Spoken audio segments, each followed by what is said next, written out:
Манайд ерөнхийдөө бол ингээ 3 сэтгэл зүйч байгаа. За нэг нь болохоор бага насны төвгээ, бага насны төвдөн болохоор одоо 4-өөс 10 насны хүүхдүүд байдаг. Үндсэн энэ төвдөр болохоор 11-ээс 18 насны хүүхдүүд байдаг. За энэ дээр болохоор охидыг хариуцсан сэтгэл зүйч, хөвгүүдийг хариуцсан сэтгэл зүйчийн 2 сэтгэл зүйч байдаг.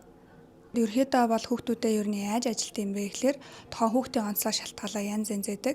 Илүү бага насны хүүхдүүд буюу одоо 10-аас 12 насны хүүхдүүд дээрээ бид нэр илүү тоглоомсол, элсэн заслын арга төлөвөө ашигладаг. За энэ нэг ямар учиртай юм бэ гэхээр одоо хүүхдийн өөрийгөө илэрхийлэх хилэн тоглоом гэж ярьдаг. Тэгэхээр бид нар тоглоомоор дамжуулаад тухайн хүүхдийн дотоод сэтгэл хөдлөл мэдрэмжийг нь таньж мэдэх боломжтой байдаг. Харин 13, 15-аас дээшээ насны хүүхдүүд төлхөө бүлийн зөвлөгөө ганцаар суулцад илүү сайн явуулдаг. Яагаад гэхээр яг өсвөр насны хүүхдүүд илүү сэтгэл хөдлөл мэдрэмжүүд илүү нээлттэй байдаг. Ийм хүүхдүүдтэй болохоор ихэвч нь ийм сэтгэл зүйн ийм картууд ашигладаг. Тэгээ арт терапи буюу будад зурах зэрэг ийм дасгалуудыг бол ерөнхийдөө ажилтдаг.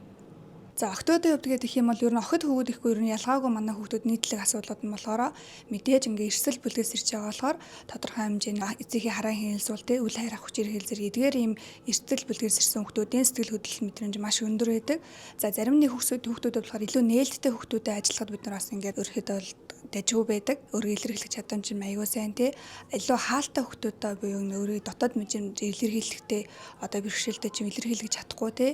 Өөрийгөө яг ямар агаад уурлаад байгаа мó бүх юмдаа байгаа мó гэдгийг мэдгүй хүүхдүүд ч гэсэн байдаг. Охидуудад нийтлэг ямар асуудал эд юм бэ гэхээр ер нь төрөмгийн зан авир ихтэй. Гэнт хоцсон уурлах ч юм уу тий. Ийм байдал илэрдэг. Үүнээс гадна бас өсвөр нас гэдгээрээ шалтгаалаад өсвөр насны хүүхдүүд тархины хөгжлөөр явах юм бол уур тархин ингээ бүрэн гүйц төгжөөг байдаг шүү дээ. Тэгэхээр өсвөр насны хүүхдүүд дэлхийн сэтгэл хөдлөлтөөр сэтгэл хөдлөл нь илүү өндөр байдаг.